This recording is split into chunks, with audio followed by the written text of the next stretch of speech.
One of my favourite music YouTubers is a guy named Aura, and I was having my morning coffee the other day and I was watching him on YouTube, and he said something really simple that really resonated with me. He said that he was an aesthetically driven person. He said, I like when gear looks nice. It sounds really ridiculous to say that as if it's some kind of taboo, but in some circles it actually kind of is. I mean, I've been a guitar player for most of my life, and the idea, at least in some areas of the internet, that if you wanted to buy a PRS or something because it looked nice rather than because of the raw sound, man, then you were shallow or you weren't a proper guitar player. The bottom line is, though, that at least for me, I as well am aesthetically driven. I love the look of gear as well as the sound of it. Obviously the sound is super important. The sound takes precedent, but I am much more likely to use and engage with a piece of gear if it looks lovely. The vibe of something, I know it's cliche to say, but how something looks, how it makes you feel, not only in how it sounds, but how it looks and how it feels to use, affects how you feel when you engage with it and encourages you to use it. The aesthetic of something, for those of us more aesthetically inclined, is important. I know some people couldn't care less what something looks like. It's all about the sound and the tone and the usability and the ergonomics of something. I totally understand that. And I am definitely kind of sort of in that camp. The ergonomics and the sound of something is super important, obviously. But that the feeling of using something, how something makes you feel, even just to look at it in your space, is important to me. It's not just that something has to look good, it has to make me feel inspired, it has to make me want to use it, it has to make me look at it and go, "Whoa." Now, I have been looking for a new tape machine recently. I had a Revox A77 and I absolutely loved it. I kind of dipped my toes in the pool with that one, but it did have some issues. It was starting to show its age a little bit, and most importantly for me, it only worked in mono. The kind of one of the sides of the stereo field was quieter, so you had to use it in mono, and that was really limiting for what I wanted to use it for. I also found that not having certain other features that you get on other decks was kind of starting to limit me a little bit, as I started to kind of get more and more into actually using it creatively in my studio and in my music. So I started hunting for a replacement and I settled on this.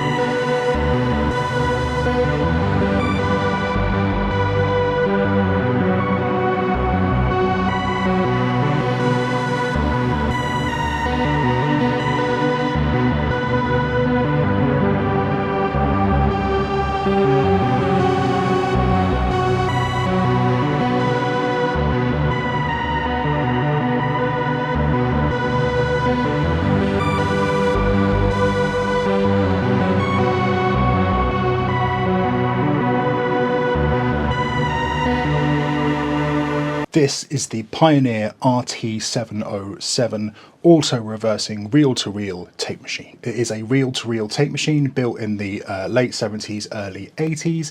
It takes 7-inch reels with 1/4-inch tape. It has a pitch control, which allows you to kind of pitch things down and pitch things up dynamically as you go, which makes for some really cool, interesting, eerie sound design opportunities.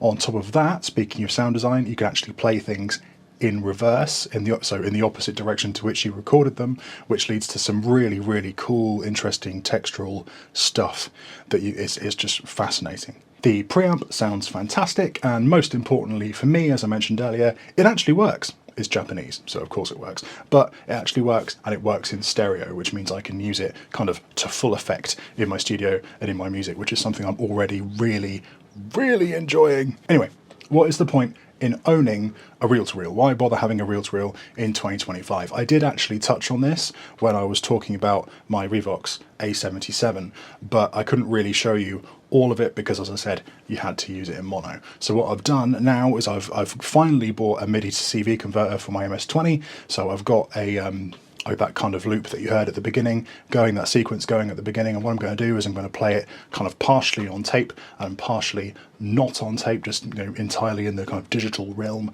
and we're going to compare the differences. Let's go.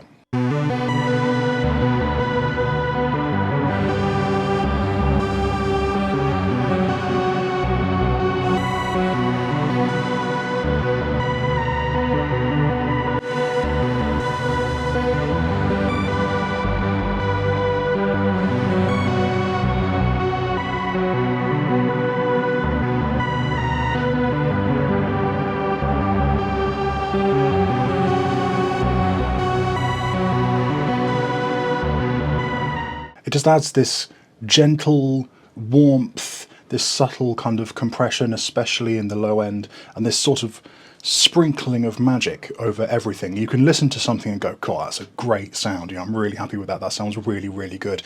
And then you put it on tape and it's like, that's better somehow. And you never want to hear the original version again. It's a really special, really wonderful thing that is incredibly difficult to emulate digitally because there's so much hysteresis, I think is the word, where effectively everything's a little bit different every time you press play, or every time you press record, or every time you switch it on, which you don't get in the digital realm. It's normally pretty static. I mentioned a pitch control. I've made this, I've been watching loads of folk horror movies recently, so I got out Albion's Solstice from Spitfire, and I've been having a look at the choir in Solstice, and I wrote this little thing and I thought, that's a prime candidate for showing off the pitch control. So let's have a listen to that.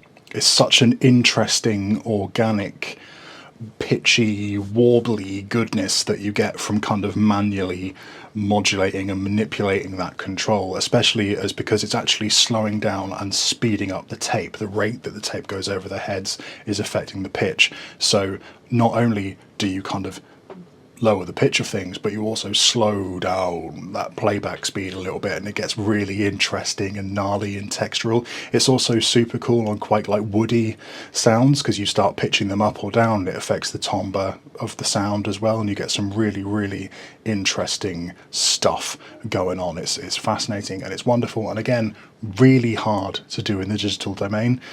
Way easier just having a manual reel-to-reel, and also it's just more engaging, it's just more fun. You guys know by now, if you've been watching the channel for any length of time, I love getting hands-on with stuff. I love electromechanical things, and I love being able to physically turn knobs and engage with things rather than do it on a screen. So having a reel-to-reel in front of me, especially one that just looks so beautiful, is just, I love it. It's brilliant. It's fantastic. Lastly, kind of on that note, actually, if you'll permit me to be a little bit shallow for a moment, it just looks gorgeous. I mean, I don't know about you, but I just love the look of it, all of the silver. It looks very 70s, very early 80s, but at the same time it looks like it was made yesterday. It's got this kind of timeless, beautiful, modern thing going for it that I just absolutely love, and using it is so inspiring as part of that. It's so engaging to use. Every time I look at it, I switch it on and play something on it, because it's just like, whoa, I want to play with that. See? Things that make you go, whoa. Looks matter. There is no shame in that. Buy the beautiful thing. Thank you so much for watching. I really, really appreciate you. This video has been kind of one for me. I know like the algorithm really, really likes it when I make synth videos, but I did a poll and people said that they wanted to see the new reel-to-reel, so there you go. There it is. If you want to know more about reel-to-reels and how to use them in the studio, go and check out the video I did on my Revox, because I touched on a few more bits there. This is kind of a part 2 to that, and the reel-to-reel journey. Let me know what you think of A, having a reel-to-reel, and B, the saucy pioneer that I have sat behind me. And yeah, once again, thank you so much for watching. Nevermore has a forum, so if you want to go talk with like-minded nerds, then you can do that. I'll pop a link down in the description. Like, subscribe, share, comment, etc., all of that YouTubey crap, and I will see you in the next one.